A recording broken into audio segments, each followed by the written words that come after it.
je suis Mathias Pogba. Si vous regardez cette vidéo, c'est que mon frère Paul Pogba aura trouvé un moyen de me faire taire, soit en s'en prenant à moi, directement, physiquement, soit en tentant de me discréditer en m'accusant de choses que je n'ai pas commises. Peut-être même en trompant la police, comme il l'a déjà fait par le passé avec mon cousin. Et cela dans le but de me faire enfermer. Il y a de grandes chances que je ne serai pas le seul, car il tentera de faire taire tous ceux qui pourront le dévoiler, usant de sa célébrité, de son argent et de ses relations, et tous les moyens possibles. C'est pourquoi j'enregistre cette vidéo dans l'objectif que quoi qu'il m'arrive, tout soit révélé, et que le vrai visage de mon frère, ce grand hypocrite manipulateur sournois, cet homme mauvais et égoïste, que ce criminel soit dévoilé au grand jour.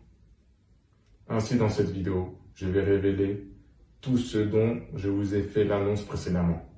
Les masques vont tomber comme R. Kelly, Weinstein et Mendy. Et vous verrez que ce n'est pas beau à voir. Être célèbre ne veut pas dire que l'on est forcément quelqu'un de bien. Personne n'est au-dessus de la justice. Aussi, sachez que je ne voulais pas faire cette vidéo et que si je le fais, ce n'est vraiment pas par jalousie. J'aurais voulu ne pas être dans la situation actuelle que je vais vous expliquer et qui m'y oblige. Mais c'est mon frère qui m'y a poussé. Cela car ce petit frère que j'ai aimé est devenu un être malsain et que je ne reconnais plus. Prêt à tout pour arriver à ses fins, se réjouissant et prenant du plaisir à tromper, à dominer, à rabaisser, à humilier et à mépriser les autres. Et en particulier sa famille, sa mère et ses proches. Il a dépassé la limite au point de pousser sa famille dans la tourmente et de les plonger dans la tristesse continue, tout en continuant lui à se réjouir et à leur rire au nez. Il a dépassé la limite, au point de mettre nos vies en danger, tout en abandonnant à notre sort, tandis que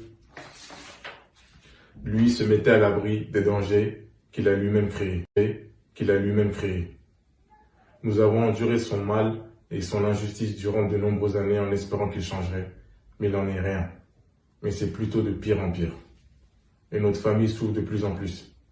Plus il travaille à améliorer son image publique, plus son hypocrisie augmente. Et plus il devient un être humain infâme et méprisable. Aujourd'hui, mon frère m'a placé dans une situation où je suis obligé de m'exprimer publiquement si ma famille et moi-même voulons en avenir.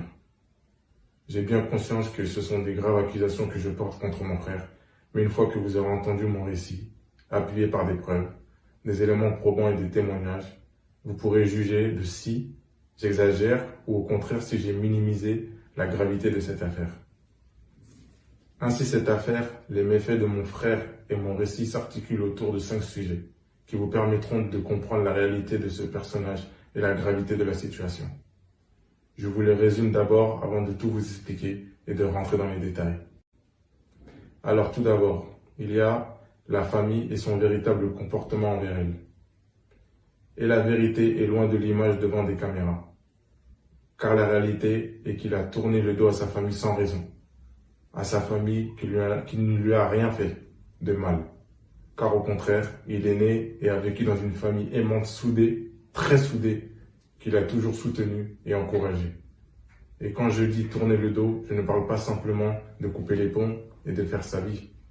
Je parle de quelqu'un qui décide de ne rien faire pour vous, tout restant à proximité et en étant observateur de votre déchéance. S'en réjouissant, attendant que vous le suppliez pour ensuite vous faire des promesses qu'il ne tiendra pas afin d'augmenter votre désespoir. Qui parfois de lui-même vous fera des promesses qu'il ne tiendra pas pour vous faire rêver afin de mieux vous voir tomber. Qui de temps en temps vous donnera des miettes lorsque vous serez à terre, mais jamais assez pour vous en sortir. Pour que vous lui soyez redevable pour mieux vous mépriser et se faire passer pour une bonne personne. Alors que cet honnête préfère acheter des bijoux pour des dizaines de millions, quand des gens de sa famille proche sont gravement malades et le supplie de les aider à se soigner pour 1/100 du prix de ces bijoux. Quand je vous expliquerai tout en détail, vous découvrirez l'incarnation de la perfidie et de l'ingratitude. Le second sujet est la collusion de mon frère avec le crime organisé. Beaucoup seront choqués et auront du mal à le croire, mais c'est la vérité. Et c'est la raison pour laquelle notre famille et nos proches sont en danger aujourd'hui. Car sachez que mon frère, comme il l'avoue lui-même dans son documentaire, a toujours eu dans son entourage des criminels et des délinquants. et qu'il a encore aujourd'hui. Si ça n'était que de l'amitié, ça pourrait aller. Le problème est qu'il s'est servi de ses relations et de leur nom, d'une part pour se protéger dans la rue, et d'autre part pour faire affaire avec eux dans le but que ces criminels fassent des choses pour lui, et qu'ils fassent couler le sang pour lui. Et je n'étais pas au courant de ses agissements jusqu'à que mon frère trahisse ses hommes de main et qu'il s'enfuit sans prévenir personne. Nous abandonnons à notre sort, ma mère et moi, laissant sa famille et ses proches devenir les cibles de ces bandits. Certains de nos proches s'étant déjà fait agresser et tirer dessus à cause de lui. Et si nous ne sommes pas allés voir les autorités, c'est uniquement par peur de représailles, n'ayant aucun moyen de tous nous protéger, comme mon frère l'a fait pour lui-même. Et il a fallu que je reproche à Paul son comportement pour qu'il daigne éloigner notre mère du danger, s'occupant uniquement d'elle et abandonnant les autres. Mais bien sûr, il l'a fait loger seul, sans aucune protection, tandis que lui est tranquille dans sa forteresse, derrière ses gardes du corps. De plus, cela n'était pas gratuit. Il fallait que ma mère se range de son côté et plaide en sa faveur, ce qu'elle a malheureusement accepté.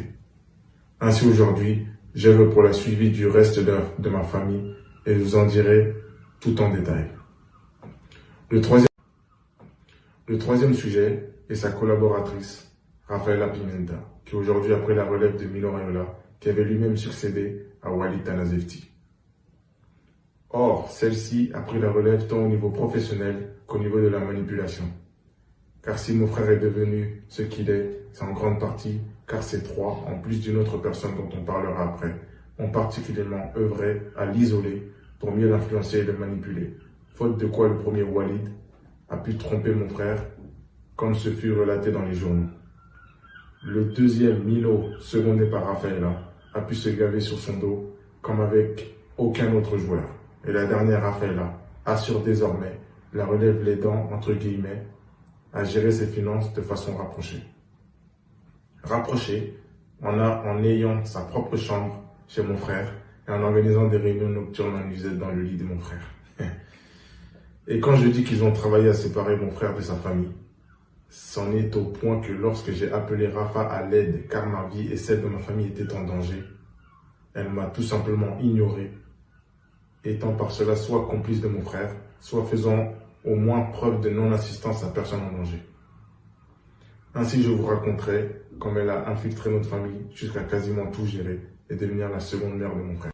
Le quatrième sujet, avec cette synthèse, vous devez commencer à cerner le personnage et vous n'êtes pas au bout de vos surprises, car cet individu, appelé mon frère, est devenu depuis de nombreuses années un adepte de la sorcellerie, devenant le suivant d'un sorcier, connu comme le marabout Ibrahim, appelé Grande, un proche de l'ancien joueur Alou Diarra, qu'il aurait connu grâce au joueur Serge Aurier.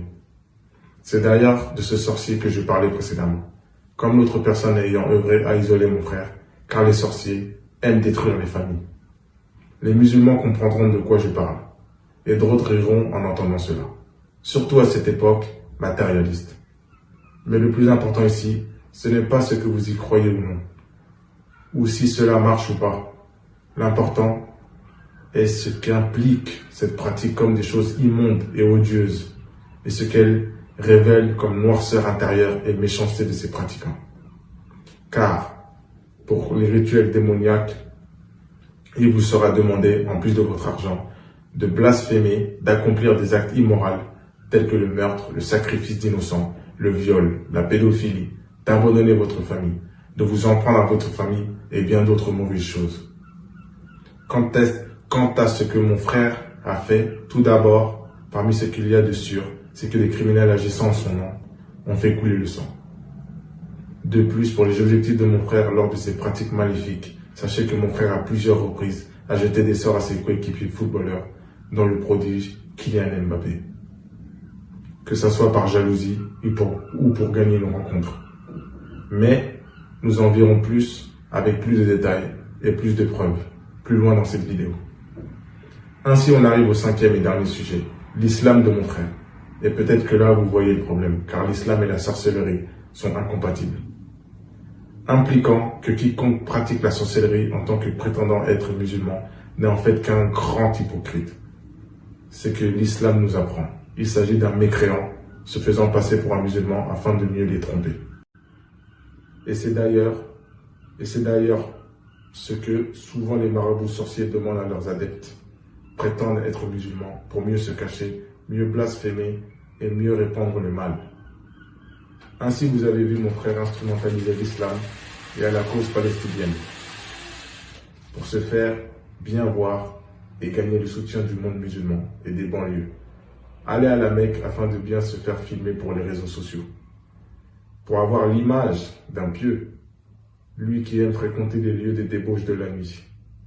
Aussi, vous l'avez vu, se rapprocher des gens influents et célèbres dans la communauté musulmane, comme le combattant MMA, Khabib Nurmagomedov. Tout cela alors que, dans le même temps, il avait recours à fond à la sorcellerie. Et si vous doutez, sachez qu'il a reconnu cela et que de nombreux proches peuvent en témoigner. Ce que vous constaterez par la suite. Il l'a fait dans le but de nous faire croire qu'il regrettait et voulait changer. Voulant surtout éviter que cela s'ébruite, mais le masque n'a pas tenu longtemps, retournant rapidement ses anciennes pratiques d'hypocrite, cherchant à isoler les gens pour mieux les discréditer, en faisant tout pour les faire taire, usant même d'intimidation. Et dans sa riposte, il nous a montré qu'il ne respectait pas aucunement les musulmans et au contraire qu'il les méprisait. Je vous expliquerai également tout ça par la suite. Ainsi, avec ce résumé, les contours et les grandes lignes du personnage sont dessinés. Et vous commencez à voir à quel individu malfaisant vous avez affaire. Bien loin de l'image médiatique qu'il a construite pendant toutes ces années. Comme il le dit lui-même à la fin de son dernier documentaire. Donc à présent, finissons le tableau et rentrons en détail dans les révélations. Car il a beaucoup de dossiers à déterrer. Accrochez-vous, car vous risquez d'être encore plus choqués. D'ailleurs, je pense que mon frère lui-même risque d'être étonné que des affaires sombres qu'il pensait être le seul à connaître, lui et son petit comité, soient dévoilées au grand jour. Alors commençons. Mais tout d'abord, rappelez-vous que cette vidéo est une assurance pour m'assurer que s'il m'arrive quelque chose, toute la vérité soit révélée au monde. Ainsi, elle constitue une condensée de révélations brutes où je citerai les faits et les informations à ma disposition, tout en décrivant moi-même les preuves et les témoignages. C'est le manque de temps qui m'oblige à ainsi ainsi. Et si le temps m'est donné, je réaliserai une série de vidéos en plusieurs épisodes où je prendrai le temps de présenter chaque preuve et d'inviter tous les témoins et toutes les victimes. Mais tout cela est facilement vérifiable par des enquêteurs. Ainsi, selon le moment de publication de cette vidéo, la série d'épisodes existera peut-être. Maintenant que cela est dit, commençons. Sachez que cette histoire m'attriste car à l'origine nous sommes une famille de 3 frères et 2 cousines que nous considérons comme nos sœurs, avec notre mère qui s'occupait de nous toute seule après un divorce arrivé très tôt. Nous étions une famille très soudée et solidaire, tenant les uns aux autres, et même avec un peu de moyens, nous étions heureux. C'est une ambiance familiale, sans aucune jalousie. Nous étions fiers du succès de ses membres, et en particulier du succès de mon frère. Depuis l'enfance, nous l'avons soutenu, encouragé, étant heureux pour lui, et triste quand il était triste. Nous avons toujours été là pour lui, prêts à tout pour lui, mais il a oublié tout ça. Enfant, très tôt, nous avons ensemble énormément pratiqué le ballon. Et nous, ses grands frères, étions protecteurs et exigeants. Et l'emmenions souvent jouer contre des joueurs plus âgés, car nous voulions le voir progresser. Et même s'il ne l'avouera pas, mon frère Florentin fut pour lui une grande source d'inspiration, pour apprendre à jouer du pied gauche, et aussi une grande source de motivation, car Florentin fut le premier de la fratrie à signer pour devenir professionnel. C'est peut-être de là qu'est née envers nous sa rivalité non réciproque, et son envie constamment de nous dominer sur tous les plans. Nous souhaitons jamais pour nous la réussite, alors que nous tous étions toujours à fond derrière lui. Ainsi, toute la famille était fière lorsqu'il intégra le monde du football, intéressant de grandes équipes. Ainsi, lorsqu'en 2012, assailli de doutes pour son avenir, mais ayant un penchant pour Manchester, c'est moi qui ai convaincu Paul de signer à la Juventus de Turin, ce qui fut la meilleure décision de sa carrière. Là-bas, il acquit ses lettres de noblesse, écrivant une part de l'histoire du football. Notre relation allait assez bien jusqu'en 2015. En fait, jusqu'à là, nos relations étaient assez bonnes, même si elle avait commencé à se dégrader lentement avant cela, du fait de l'influence de ses agents et représentants, avec en tête Walid, puis Mino et Rafaela. cette dernière qui d'ailleurs eut une relation avec Walid. Ils ont procédé méthodiquement en s'employant à pousser mon frère à mettre de la distance entre lui et ses amis. Puis l'étape suivante a visé à limiter la proximité et l'influence de la famille, avec pour objectif qu'il n'écoute plus personne, hormis eux, en lui faisant croire que les idées venaient de lui. Mais nous comprendrons cela tardivement. Ainsi, en 2015, ce fut l'année où les choses commencèrent vraiment à changer. Car cette année, il fit de lui-même une montagne de promesses à l'ensemble de la famille des différents pays, lui promettant d'améliorer leur situation, de les aider, de les soutenir et carrément de changer leur vie, suscitant de lui-même l'espoir de ses proches, eux qui n'attendaient pas autant. En passant, il faut savoir que cette même année, qui se rapprocha vraiment de son marabout sorcier, qu'il connaissait d'avant par le biais de ses amis. Une relation qui dure depuis, chose que nous apprendrons en 2022 par le biais d'un proche qui a participé à cela malgré lui, ce qui fut confirmé par l'intéressé lui-même, mais nous reviendrons dessus plus tard.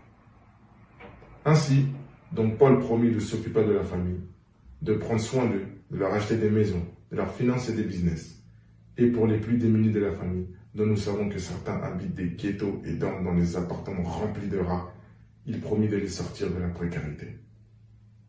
Aussi, il promit à sa famille la plus proche de la faire bénéficier de ses contrats de sponsor, comme celui avec Adidas. En fait, il fit miroiter de lui-même à la famille un avenir d'une famille soudée, radieuse, profitant ensemble de sa réussite. Mais bien sûr, ce fut la désillusion.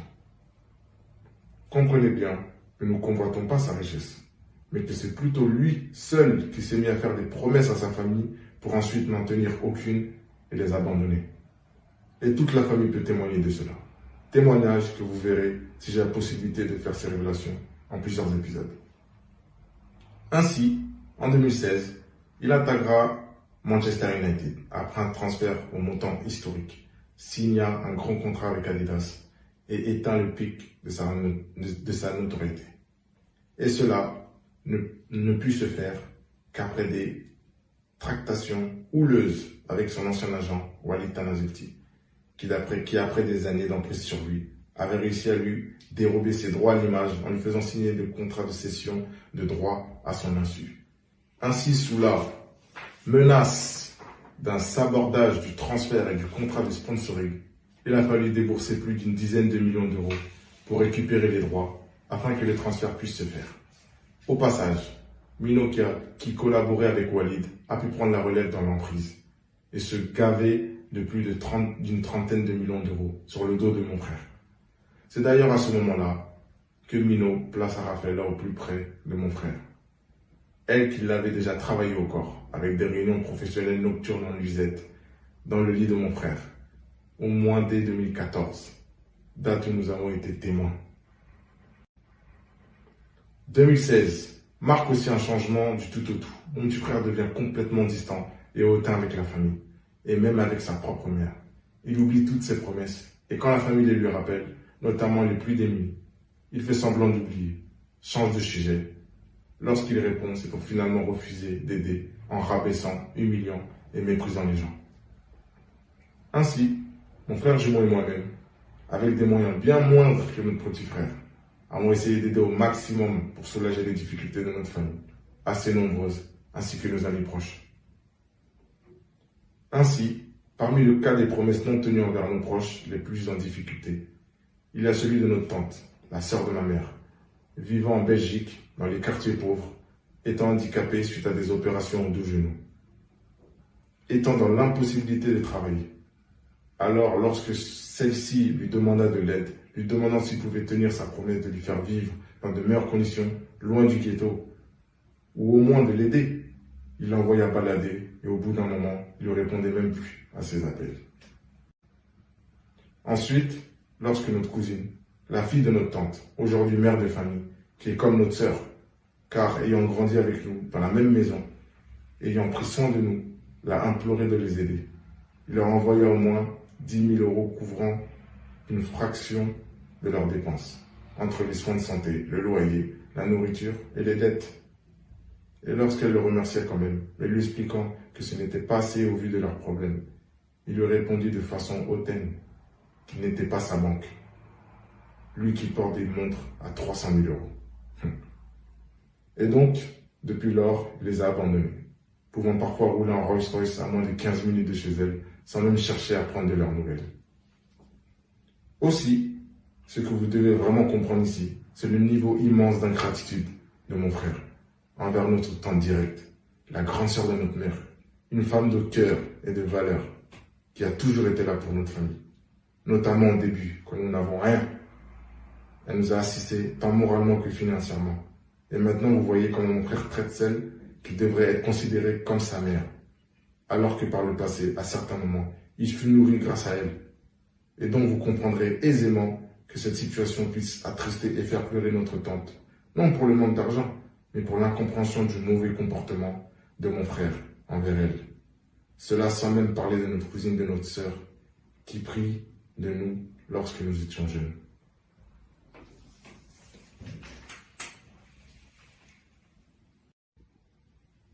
En y réfléchissant, je pense que mon frère fait payer à la tante sa franchise, car pour son bien, elle n'hésite jamais à lui dire en face ce qui ne va pas chez lui. Ce qui aboutit finalement à lui jeter au visage son hypocrisie, sa méchanceté et son vice, chose qu'il ne doit clairement pas apprécier. Aussi, prenons un autre cas d'injustice et d'ingratitude flagrante, celui de notre cousine proche, vivant aux États-Unis, pays où les soins de santé sont excessivement chers. Elle atteint d'une maladie du sang assez rare, le von Willebrand type 2B hémophilia, lui compliquant la vie par des hémorragies internes et externes, pouvant survenir n'importe quand, sans raison apparente, avec un risque de complications à la moindre blessure ou intervention médicale. C'est pourquoi notre cousine a imploré mon frère pendant 2 ans, de l'aider à financer un traitement valant dans les 100 000 euros, qui lui permettrait de guérir ou d'au moins grandement améliorer sa situation, afin d'avoir une vie normale. Et bien sûr, il refusa, prétextant une raison faillacieuse comme quoi cette maladie est héréditaire, et donc il ne pouvait pas l'aider. Sauf que oui, ça peut être héréditaire, mais ça n'empêche pas qu'il y ait des traitements, comme n'importe qui pourra le voir en tapant sur Google. Ainsi, vous voyez comment au lieu d'assumer son refus, il préféra la balader pendant longtemps, s'amusant à donner des fausses excuses à une proche, malade, désespérée,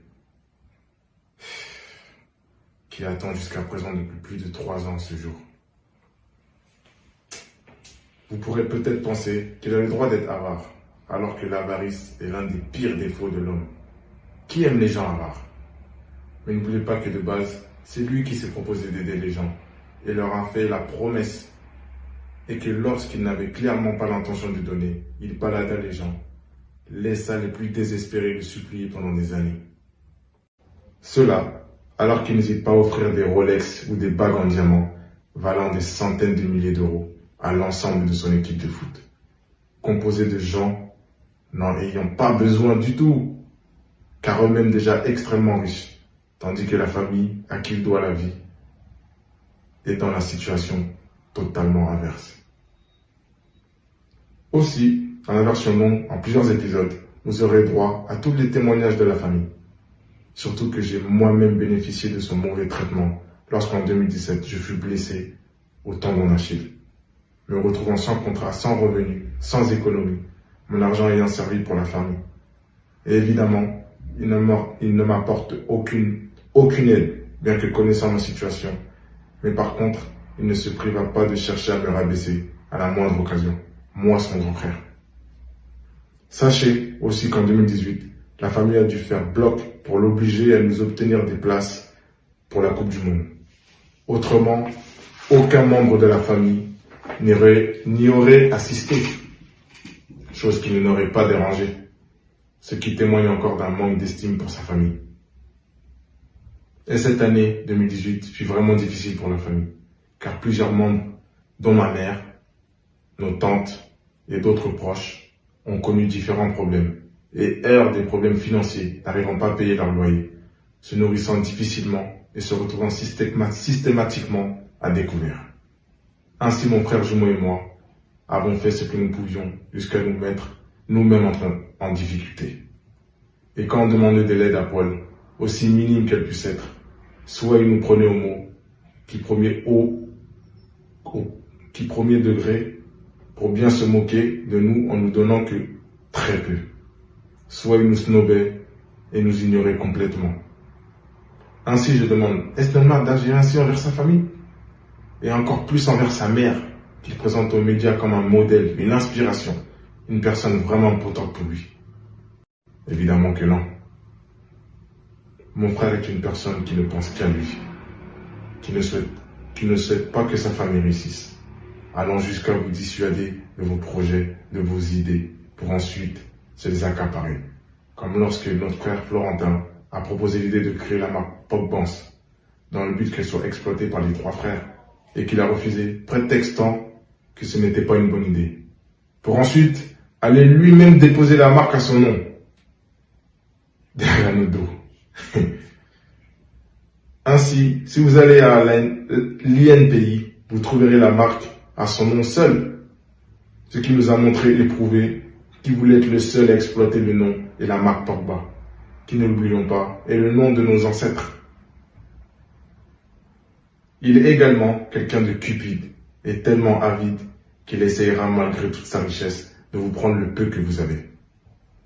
Comme quand nous décidâmes à trois d'acheter une maison pour notre mère en SCI, pour société civile immobilière, chacun mettant selon ses moyens. Alors tout d'abord, il laissa mon frère jumeau faire un prêt bancaire à intérêt, bizarre en tant que musulman. Ce que Florentin fit, car sans quoi Paul se retirait du projet. Et avec tout ça, plus tard, il essaya de nous forcer à signer des papiers pour nous évincer complètement. Nous envoyons même ses avocats pour prendre le contrôle de la SCI, devenant ainsi le seul propriétaire. Prétextant que puisqu'il était le plus grand contributeur, il pouvait révoquer nos droits comme bon lui semble, comme si nous n'avions jamais investi. Voilà qui est mon frère. Il ne se rétracta à la fin qu'après avoir reçu une opposition ferme, et nous étions déterminés à aller jusqu'au bout, quitte à affronter les tribunaux et à rendre public l'affaire. Dès lors, il chercha à nous amadouer en voulant bien nous consentir un prêt. J'ai bien dit un prêt, afin qu'on puisse aider la famille qu'il avait lui-même promis d'aider. Aussi, il a tellement de choses à dire sur son lot d'arrogance et de manque de respect, même envers sa propre mère, que je suis obligé de sélectionner. Et son comportement est tellement flagrant d'injustice que plusieurs footballeurs pros lui ont déjà parlé de cela. C'est une chose qui commence à se savoir. Il n'en a qu'à faire, il n'en a que faire. Et là, je n'ai même pas parlé de son indifférence et de son mépris envers notre famille en Afrique. Lui qui a dû être menacé par le gouvernement d'être interdit de territoire s'il n'allait pas en Guinée pour un événement organisé de longue date, où il avait accepté d'aller pour tenter de désister à quasiment la veille de l'événement. D'où son dernier déplacement là-bas. Et lorsqu'il séjourna en Guinée, il a pu voir la situation difficile de la famille et repartir comme si de rien n'était, sans faire aucun geste pour eux. Lui qui prétend aider l'Afrique, tout comme il a prétendu aider les démunis dans les rues de Manchester dans son documentaire. Alors que son ancien chauffeur, bras droit et ami d'enfance, qui est resté près de lui plus de 6 ans, ne l'a jamais vu faire cela, ne serait-ce qu'une seule fois. Ainsi, à la fin, je n'arrive à penser que mon frère a honte de ses origines, de sa propre famille. Et c'est pourquoi dans son documentaire, hormis notre mère, mon frère et moi, aucun autre membre de la famille n'est présenté. Et pourtant, ils étaient bien là à l'image. Je dis cela, et même nous ne sommes apparus que très peu à l'image. Bien moins que le taux d'apparition de son avocate Rafaela et de son agent Mino. Aussi ce manque de respect et de piété filiale est la raison pour laquelle certains membres de la famille ne lui adressent plus la parole depuis très longtemps. Maintenant, vous devez commencer à y voir plus clair sur Paul Pogba, sur comment il s'est construit une image de lui-même et de sa famille totalement fausse pour tromper le public. Vous pouvez commencer à voir comment les seules choses qui lui importent sont de préserver son image, de gagner de l'argent et d'en dépenser le moins possible. Cela valant à ses yeux bien plus que sa famille. C'est triste. Avec tout ce qui vient de vous être expliqué, il est facile de voir que mon frère a perdu tout sens commun. Les limites ont été dépassées depuis longtemps. Malheureusement, nous, sa famille, n'avions pas le recul nécessaire pour nous en apercevoir à temps. Avant qu'il ne soit trop tard. Avant que mon frère ne bascule complètement du côté obscur.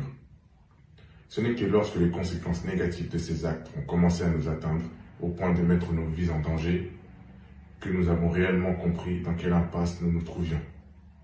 Que mon frère s'était impliqué avec des gens très dangereux du crime organisé, et nous, sa famille et ses proches, avaient tous été impliqués, et que mon frère était bien décidé à nous laisser dans ce bourbier. Car voyez-vous, lorsque vous grandissez en banlieue populaire, il est presque impossible de ne pas avoir dans son entourage des amis, des connaissances qui ont basculé dans la délinquance, voire dans la grande criminalité. Et nous, notre famille, et donc mon frère Paul, n'échappe à cette règle. C'est pourquoi dans son reportage, il dit qu'il connaît des gens en prison et qu'il en a connu d'autres qui sont morts du fait d'avoir pris ce chemin. Ainsi, c'est normal pour un jeune de banlieue d'avoir ce type de fréquentation et de connaissances. Mais ce qu'il faut savoir, c'est que lorsque vous êtes issu de banlieue, tout en étant riche et célèbre, et que vous voulez être en sécurité, vous n'avez pas beaucoup d'issues. Soit vous quittez le quartier pour ne jamais revenir en vous assurant qu'on ne puisse jamais accéder à vous, ce qui est difficile face à des gens déterminés, dangereux et possédant de grands moyens et des contacts qui, grâce à Internet, peuvent savoir n'importe quand à quel endroit vous êtes et qui, avec les moyens modernes, peuvent se déplacer facilement dans le monde. Soit vous montrez que vous vous sentez redevable envers le quartier, qui vous a vu grandir et vous décidez de rendre l'appareil, en faisant bénéficier les habitants d'une grande part de votre réussite, de sorte à ce qu'ils vous aiment, ce qui implique d'aider vraiment, de rester humble et de montrer que vous n'avez pas changé, ce qui fera que les gens vous aimeront, vous respecteront et iront jusqu'à vous défendre, car vous ferez partie des leurs et que vous êtes de la famille.